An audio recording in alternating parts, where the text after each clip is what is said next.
the story of students' free speech rights from a legal point of view is not a story of great change, I don't think, at least not in the last half century.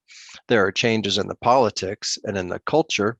And so, for example, the whole notion of hate speech and the widespread student assumption that hate speech is not protected by the First Amendment, which is actually wrong, it is.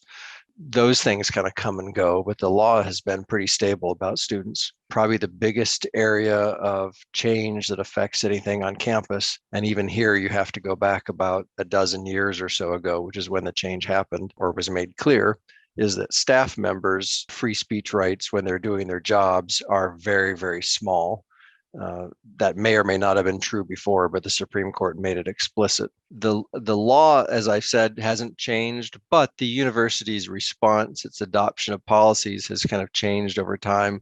I try to think of this like in the day-to-day life of a student. What is the one thing that changed from the past to now is kind of the chalking policy. And so that changed across all the institutions as well. Our new chalking policy is really most campus sidewalks, no limits on messaging.